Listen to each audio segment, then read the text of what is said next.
Selamat datang di podcast Paroki Kedoya Santo Andreas yang dipersembahkan oleh KKS bersama dengan saya Sanjaya. Jadi hari ini kita mau bahas sesuatu yang sedang viral di gereja kita.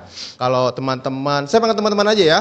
Jadi kalau teman-teman perhatiin nih di Videotron gereja itu ada video mengenai pertanyaan apa itu kepanjangan dari KKS. Jadi banyak sekali yang DM saya nanya, apa sih itu KKS? Nah, saya juga nggak tahu masalahnya. Nah, supaya kita bisa mendapat jawaban yang valid, untuk itu saya sudah mengundang narasumber yang bisa menjawab pertanyaan itu dengan baik dan benar. Jadi, mari kita sambut Ketua KKS dan Wakil Ketua KKS kita, Cikita dan Eugene. Apa kabar? Halo, Shalom. Shalom, baik. Wah, luar biasa ya. Terima kasih loh, Cikita sama Eugene sudah datang pada hari ini di segala kesibukannya. Tapi mau nggak mau harus kita undang sih. Masalahnya udah apa? Snowball, kalau bahasa sekarang snowball, ya, viral banget. Nanya ke saya, tanya itu KKS itu apa sih? Nah kan saya nggak punya kapasitas untuk jawab itu ya. Oleh sebab itu, saya mengundang Anda berdua untuk boleh menjawab. Apa itu kepanjangan dari KKS? Siapa yang mau jawab? Tuh, kalau cuma jawab Kepanjangan apa mah kepanjangan gampang ya? KKS kayaknya Gampang ya, Ci? Habis ini kita udah selesai kan? Oh iya, langsung kita bungkus, langsung bungkus. Oke, aku jawab ya. Boleh, Eugene ya. silakan Ci. KKS itu adalah kerasulan kitab suci. Kerasulan kitab suci. Oke, jadi teman-teman sudah terjawab ya, kepanjangan dari KKS itu kerasulan kitab suci. Yes. Nah, tapi teman-teman juga pasti penasaran, nggak cuma sekedar singkatannya aja. Tapi apa sih itu KKS atau kerasulan kitab suci? Kerasulan kitab suci atau KKS itu sebenarnya adalah salah satu seksi di Paroki Kedoya yang tugasnya menyediakan sarana dan prasarana untuk umat Paroki Kedoya. Untuk apa? Biar mereka itu lebih mencintai kitab suci, baca firman Tuhan, punya relasi yang baik dengan Tuhan, tapi yang paling penting mereka itu bisa mempraktekannya di kehidupan mereka sehari-hari seperti yang tertulis di dalam kitab suci tersebut. Oke, berarti berhubungan dengan kitab suci. Tapi Ci ya, kalau udah kitab suci, ini pengalaman saya sih. Kayaknya kok berat banget ya. Dan pasti tuh isi ini saya. Ini udah berat banget dan isinya tuh pasti para senior semua. Bener gak sih? Nah, ini sebenarnya kesempatan tuh bagus banget Sanjaya. Kita diundang di sini. Gimana? Bagusnya gimana? Iya, bagus. Mindset di luaran kan seperti itu. Kalau bicara kitab suci, pasti isinya senior-senior kan. Tapi ternyata di sebelah saya ini ada anak muda loh, ada Eugene. Terus di sebelah kanan saya ada Sanjaya juga, oh, iya. masih anak muda juga, ya kan? Iya, kita seumuran ya, seumuran. Seumuran. Ya. Nah itu yang saya bingung, seumurannya itu selisihnya berapa tahun? Enggak, seumuran anak saya maksudnya. Oh iya. Nah, terus? Nah ini baru yang kelihatan di sini anak mudanya. Sebenarnya banyak sekali anak-anak muda, tapi mindset yang beredar di luaran itu isinya senior-senior semua. Oke, jadi di KKS itu bervariatif ya, nggak cuma hanya senior nih ya. Betul. Ya teman-teman, kalau mengenai kitab suci nggak melulu soal senior, tapi memang juga ada anak mudanya. Nah, sarana apa? Tadi soalnya kita udah ngomong soal sarana untuk lebih mengenal Tuhan ya. Sarananya apa Ci? Apa kita kumpul-kumpul, cuma baca kitab suci?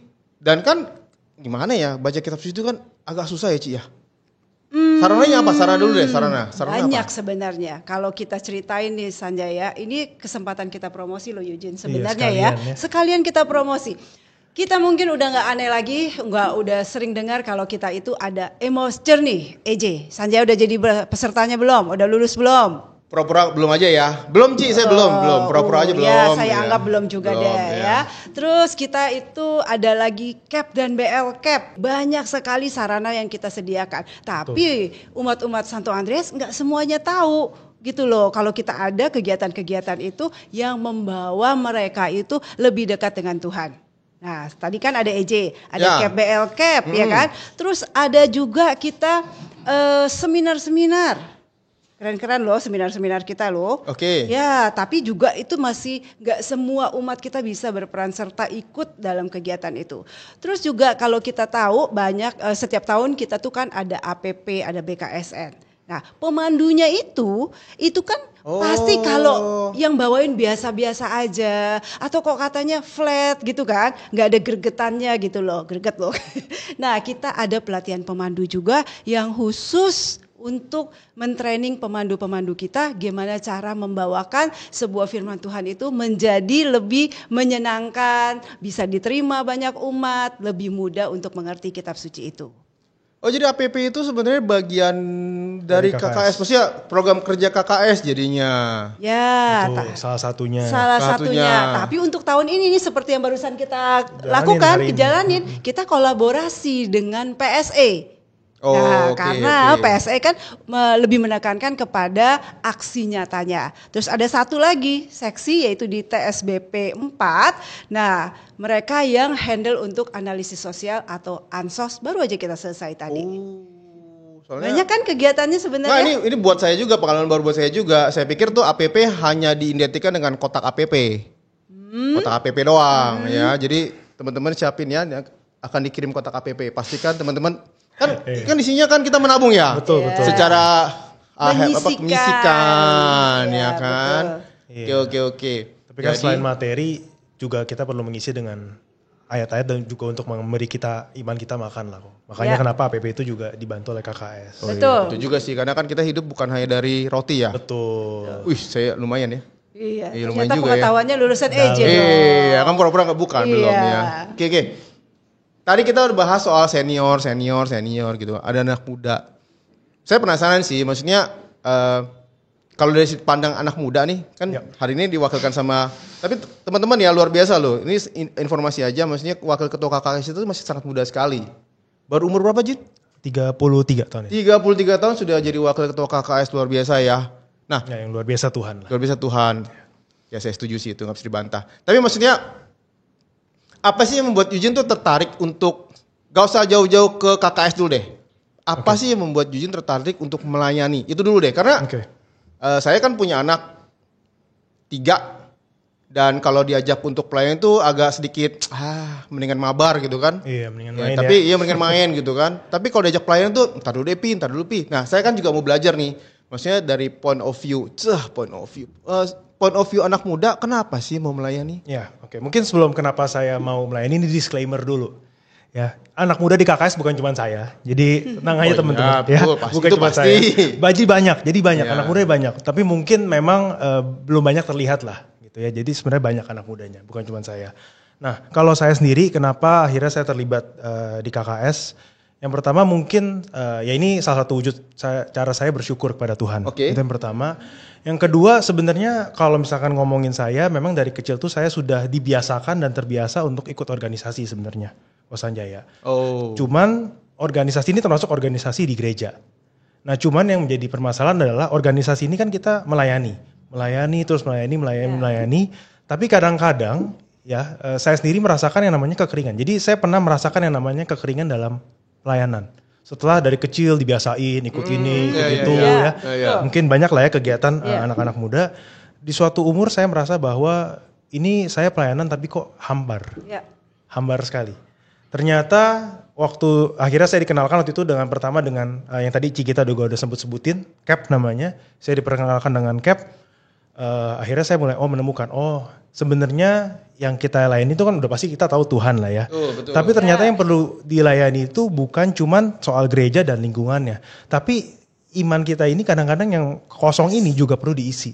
Jadi jangan sampai pelayanan itu cuma sekedar aktivitas formalitas. Tapi sebenarnya kita mesti ingat intisarinya bahwa kita ini pelayanan tuh ya buat Tuhan dan juga perlu dengan hati gitu. Nah akhirnya saya menemukan pelayanan dengan hati ini adalah ketika saya mengikuti kegiatan-kegiatan yang ada di KKS. Kayak di CAP, setelah itu saya ikut EJ gitu ya. Jadi akhirnya saya menemukan kembali ya sebenarnya pelayanan itu ya bukan cuma soal kegiatan, kerjakan tugas A sampai Z, habis selesai udah gitu ya, udah lewat aja. Tapi hatinya itu yang akhirnya membuat saya jadi KKS ini sangat perlu diperkenalkan ke umat dengan lebih banyak.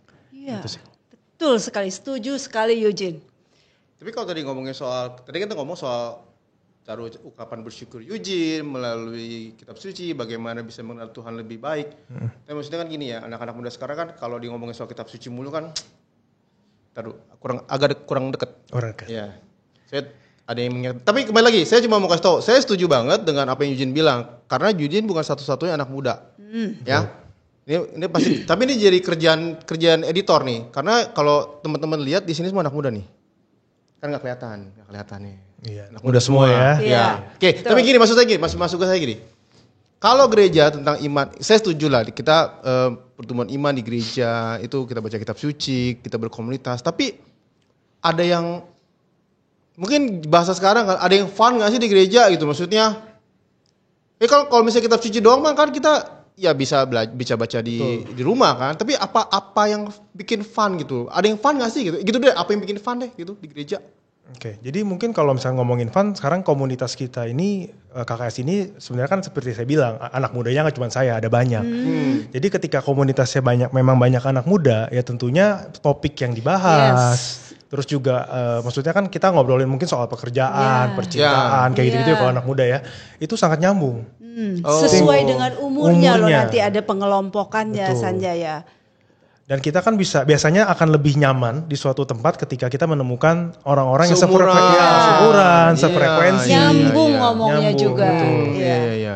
Gitu. Jadi memang sangat fun dan mungkin kayak tadi Ci kita bilang soal sharing kitab suci nggak cuma selalu harus di gereja. Betul. Ketika ada kegiatan-kegiatan kita yang kelompok kecil, itu kita bisa lakukan di luar gereja sambil santai-santai aja misalkan ambil ngopi, ambil makan siang gitu. Jadi nggak harus kitab suci itu harus bahas di gereja satu arah yang orang ngomong yang lain dengerin. Nah, mungkin gitu. hal-hal seperti itu yang kedengarannya di luaran itu kok yang boring banget gitu kan. Gitu loh. Kayak kitab suci dulu, kitab suci lagi gitu, nggak ada apa-apa gitu kan. Sedangkan di komunitas yang ada di bawah KKS itu, wah luar biasa sebenarnya. Kita di kelompok EJ aja nih San, kalau kita di dalam sesi-sesi tertentu, kita boleh loh kita ngopi di kafe atau kita makan bareng-bareng, tapi fokus kitab suci kita pun tetap itu menjadi poin utama kita gitu loh. Kita sharing, kita bisa cerita kehidupan kita sehari-hari seperti apa.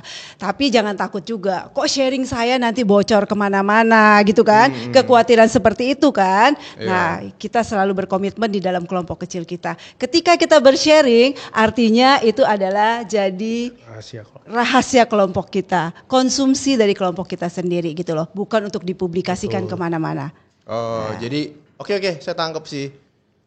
Karena saya percaya bahwa sharing is caring ya. Betul. Tolong ralat bahasa Inggris saya ya, betul kan? Betul. Jadi caring itu kan. Ya. Jadi maksudnya kalau kita berbagi itu ya bukan hanya berbagi duit, tapi berbagi cerita pun sering kali membuat kita jadi lebih dikuatkan. Ya karena kita nih podcast Katolik ya, kita tetap harus ada landasan dasar iman ya, yaitu iman Katolik kita, betul ya? Betul. Setuju. Oke. Terus, tapi ini saya kemarin juga baru tahu, teman-teman juga boleh lah ya follow follow Instagramnya EJ Andreas ya, kan promosi ya. Karena saya juga baru tahu ternyata kelompok OMK EJ Andreas itu kemarin baru memenangkan. Apa tuh menang apa sih Ci? Itu logo keren banget loh itu. Keren banget itu aja, aku tuh sampai terkejut loh. Waktu dari EJ Center itu lagi bikin semacam perlombaan untuk bikin logo ya Eugene ya. Logo 25 tahun EJ Center, EJ pertama kali ada di Indonesia lah ya. Itu dibuka untuk semua paroki. Dan ternyata dari paroki Kedoya itu kita mengirimkan 3 orang peserta dan pemenangnya itu dari paroki Kedoya. Keren kan? Juara satunya paroki Kedoya. Juara satunya paroki. Iya. Dan sepengetahuan saya ternyata kalau tolong koreksi, tapi ternyata yang menang itu adalah dari kelompok OMK-nya EJ. Kelompok OMK. Kebetulan kelompok jenis ya Eugene ya. Betul, itu ya. Jenis, Debbie dan Dina. Keren banget Fasya juga. Dan juga kalau teman-teman sempat lihat YouTube atau Instagramnya Andreas ya, Santo Andreas, itu kemarin Santo Andreas sempat membuat suatu acara di 17 Agustusan. Ya. Nah itu juga sempat heboh banget tuh, karena saya datang tuh ada yang kayak ondel-ondel merah-merah, itu juga dari anak kelompok muda. OMK yang kita. Sama, itu kelompok yang sama. Kelompok OMK. Jadi mereka bukan hanya sekedar baca kitab suci, baca begitu. Banyak sekali cara belajar kitab suci itu tapi nyenengin gitu loh San. gitu. Terus kita sesuai dengan passion kita. Betul. Kita suka desain, kita suka memang MC atau bikin podcast atau Iya. memang hal-hal lain yang sesuai dengan passion, ada wadahnya. Kita Jadi bisa ngikutin. juga belajar berorganisasi sih kok. Yes. Ya, sebenarnya itu cukup penting sih, itu penting banget. sih, itu penting banget. Karena kan namanya waktu masih muda, habis itu begitu nanti udah dewasa kan tentunya perlu bermasyarakat. Nah jadi Betul. berorganisasi ini sebenarnya salah satu modal yang sebenarnya cukup menarik buat anak muda. Iya, karena setahu saya juga maksudnya kalau di gereja pun kita diakomodir, maksudnya mau Ya. belajar apapun memang dipersilakan Betul, kan, betul gitu sekali. kan, bersosialisasi, ngobrol kayak contoh, Ya. kayak contoh lah, mungkin pemandu tadi sempat menyinggung soal pemandu kan, kita kan diberikan panggung, kita diberikan kesempatan untuk boleh menyampaikan sesuatu yang sudah terukur, yang memang sudah sudah dipersiapkan dan itu harus berbicara di depan banyak umum. Ya. Ya. Itu menurut saya tuh suatu keberanian luar biasa loh. Iya, betul. Dan kita kasih kesempatan, San. Bukan hanya yang senior-senior aja yang kita kasih kesempatan. Semuanya boleh mendapatkan bagian. Nah, itu kita lihat dari pemandu yang sudah ikut dari training pemandu itu, kan kita bisa lihat tuh kemajuan mereka. Jadi, kita pakai sistem 2 senior, 2 junior. Jadi, bergantian gitu loh. Sesudah yang senior dikasih waktu untuk membawakan pemanduan, lalu yang junior-juniornya juga bergiliran. Semuanya bisa dapat panggung untuk belajar di situ dan mengembangkan kemampuan-kemampuan mereka. Oh, ternyata luas juga ya Iya, KKS ya. betul. Luas sekali. Oh, jadi teman-teman semua, KKS itu bukan hanya soal kitab suci doang, tapi juga bagaimana kita belajar berorganisasi. Aku lupa, San. Aku mau cerita Apa tuh? juga. Apa, Ci? Nanti kita di APP tahun 2025 ini akan ada bukan sosialisasi, tapi pertemuan dari APP itu dibuat 1 kali, tapi untuk 4 pertemuan khusus untuk OMK. Dan kita Untuk akan mulai, OMK? iya, untuk OMK Santo Andreas dan dimulai di tahun 2025 ini. Oh ya, untuk informasi juga saya lupa tadi sebutkan di awal. Jadi Cikita sama Eugene ini adalah ketua dan wakil ketua KKS periode 2025 sampai tak terbatas ya. 2028. Sampai 2028 dong. 2028. Tapi kan bisa perpanjang kan? 2 periode. 2 periode Kita kan. lihat bagaimana. Kan ya kemarin 2 periode kemarin ya. Oke, ini info sedikit aja. Oke. Jadi nanti APP pun ada yang versi anak Ya. muda. Ada. Wah, itu sih pasti pembawaannya sih pasti santai banget tuh ya. Pembicaranya, pematerinya juga yang bisa merangkul anak-anak muda dan yang ngerti anak muda itu maunya apa. Ya kalau ngerangkul. Pastiin ya pada ikut ya. Ya kalau ngerangkul doang sih gampang sih, tinggal ngerangkul doang. Cuma maksudnya bahannya ngerti nggak, bahasanya ngerti nggak gitu kan. Betul. Nah, itu poinnya gitu. Oh, oke. Dan semua kegiatan itu nggak ada biayanya, San. Kita kasih free semuanya. Jadi jangan teman-teman merasa kok nanti saya banyak ikut kegiatan itu ini di KKS, biayanya membengkak, saya harus bayar itu ini. Semuanya free, sudah ditanggung oleh Paroki Kedoya melalui KKS ini. Jadi teman-teman, free alias gratis. Gratis. Gratis ya, gratis, pastiin gratis. Ya. Oh, oke.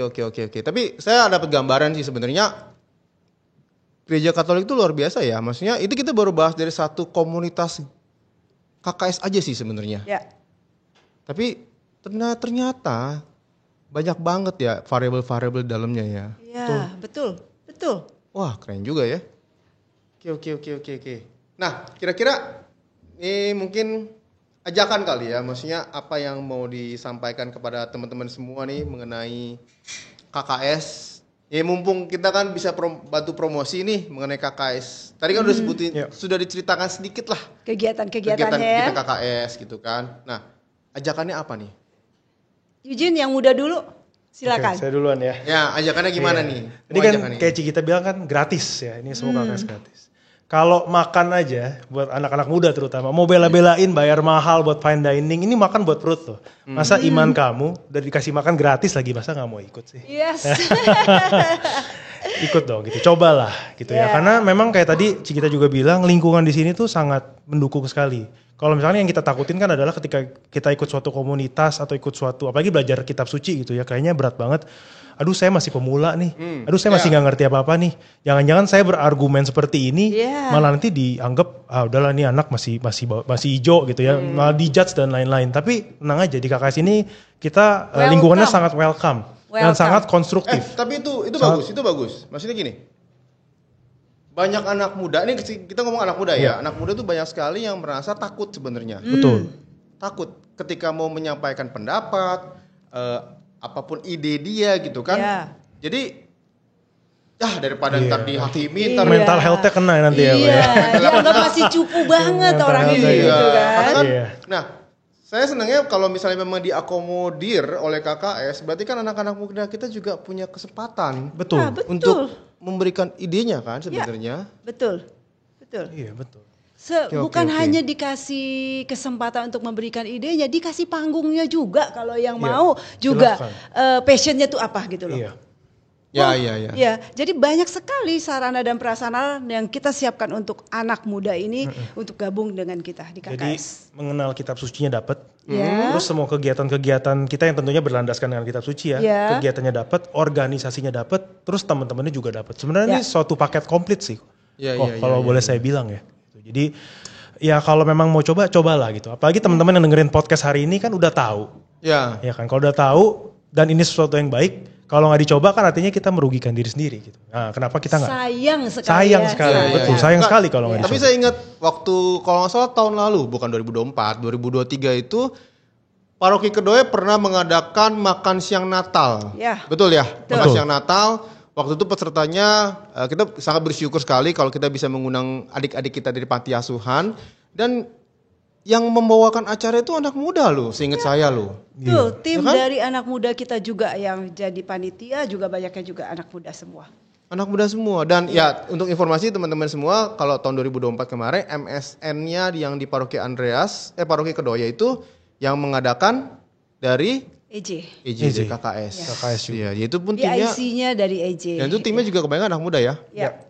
Kita juga ada itu loh, jangan sampai kelupaan. Kita ada BKSN yang dulu kita jadi tuan rumahnya, yang se-KAJ gitu loh. Se-KAJ waktu itu Paroki Kedoya juga yang menjadi tuan rumahnya, dan itu banyak sekali anak-anak muda yang bisa menyalurkan kemampuan mereka, talenta mereka di situ, ikut kontribusi di acara BKSN itu. Nah itu kalau ngomong BKSN ya. Kalau BKSN pun terdengar menyeramkan sih sebenarnya. Iya. Kayak gimana ya? Kembali lagi saya bersyukur bahwa hari ini kita ngobrol. Jadi saya dibukakan sedikit, banyak lah, bukan banyak sebenarnya kitab suci itu harus belajar sebenarnya. Betul. Harus mengenal dulu kan. Ya kan kalau kawin juga nggak langsung kawin kan, kenalan dulu kan. Kenalan, pacaran, pendekatan ya kan. Ya antara kawin atau ditolak kan urusan belakangan. Intinya kalau habis menjenjang kawin kan kita harus pendekatan dulu. Dan bersyukurnya adalah ketika kita harus belajar kitab suci yang memang harus dipahami betul itu sudah disiapkan oleh KKS. Ini nyambung dari yang Eugene tadi bilang, sayang ada sesuatu yang free, kenapa kamu nggak coba? Sayang toh gitu kan. Nah kalau tanya ke saya, apa sih ajakan untuk OMK ya kan? Saya nyambung dari Eugene bilang tadi, coba aja dulu. Kalau 2000 tahun yang lalu Tuhan Yesus bisa merubah air menjadi anggur, mungkin kita anggap itu dongeng gitu loh. Tapi percaya aja ketika kamu coba, Yesus bukan hanya bisa merubah air jadi anggur, tapi bisa merubah kehidupan kita kalau kita mau datang sama Yesus. Buktinya saya merasa diubahkan oleh Tuhan Yesus. Oke. Nah kalau tadi Eugene sudah membuat suatu statement ajakan khusus buat anak muda, ya kita bisa juga membuat suatu ajakan. Bukan hanya untuk anak muda juga, tapi untuk para senior. Karena kan banyak banget teman-teman senior-senior juga masih belum banyak terlibat tergerak untuk ikut kegiatan KKS ini ya. Kalau saya ajakannya Bapak Ibu semua yang kebetulan mendengarkan podcast ini, jangan ragu-ragu untuk ikut kegiatan KKS dari banyak yang tadi kita sudah sebutkan. Mungkin kita datang saat ini dengan hati kita atau pengetahuan kita yang masih jauh dari orang-orang. Tapi ingat, Tuhan melihat hati, Tuhan melihat diri kita yang benar-benar sungguh-sungguh datang mau mengenal Tuhan lebih dan lebih lagi. Dan dengan bekal membaca kitab suci, pengetahuan kitab suci, percayalah kita juga jadi tahu janji-janji Tuhan terhadap hidup kita itu apa. Kalau kita nggak baca kitab suci, kita nggak akan tahu apa sih yang menyenangkan hati Tuhan, apa sih janji Tuhan terhadap kita. Dan kita juga tahu term and conditionnya untuk mendapatkan janji-janji Tuhan tersebut. Sehingga kita nggak cuma bisa mengeluh, aduh Tuhan saya udah berdoa, saya udah begitu begini. Kok nggak jawab-jawab, Tuhan nggak jawab, belum jawab itu. Tuhannya Sanjaya kah hanya, atau hanya sekedar Tuhannya Eugene kah gitu kan. Tapi term and condition itu sangat penting kita ketahui, dan itu hanya bisa ditemukan kalau kita baca kitab suci dan coba aja dulu. Iya, betul. Term and condition, ya kan? Karena kalau mau beli barang aja juga tuh bintang kecil banget tuh. Term and condition. Beli barang aja baca, masa buat kehidupan kita nggak baca ya? Bener nggak sih? Betul sekali. Oke. Tapi satu hal yang saya tadi sangat suka banget tuh mengenai gratis. Free. Nah, yang gratis-gratis ini biasanya nih banyak yang suka. Free. Kenapa free? Karena teman-teman semua, kita sudah dibayar lunas oleh Tuhan secara penuh dengan penembusan Tuhan Yesus di kayu salib. Maka kita semua sudah gratis ditebus ya. Gratis ditebus lah. Jadi kalau Tuhan saja sudah, masa kita tidak? Coba aja dulu, ya kan? Oke. Terima kasih Cikita, terima kasih Eugene hari ini. Kita sudah bisa banyak-banyak ngobrol. Saya juga banyak dapat insight yang baru, yang keren-keren banget. Dan harapannya kita bisa ngobrol-ngobrol lagi ya. Nanti karena pasti habis ini nanti ada tuh di Videotron. Cap itu apa? Nanti kita undang lagi. Ya. Dengan senang hati kami siap ya Eugene ya. Dan jangan ragu-ragu kalau ada teman-teman, Bapak Ibu semua yang pengen tahu lebih dalam KKS itu apa, langsung DM kita. Anytime kita kerjaan buat editor ya. Ntar ini ada nomor telepon. Ada buat kerja buat editor. Silahkan aja langsung. Oke. Thank you Cikita. Terima kasih. Oke teman-teman semua, terima kasih sudah tetap bersama dengan saya pada hari ini. Dan jangan lupa untuk subscribe, pencet tombol lonceng. Maaf nih baru ya, tombol lonceng, terus di like dan juga jangan lupa di komen. Dan yang pasti share juga buat ke saudara, teman-teman yang memang membutuhkan. Dan harapannya ini bisa membuat kita menjadi lebih baik dan mencintai Tuhan lebih lagi. Terima kasih, saya Sanjaya. Undur diri. Terima kasih. Thank you Cikita. God bless semua.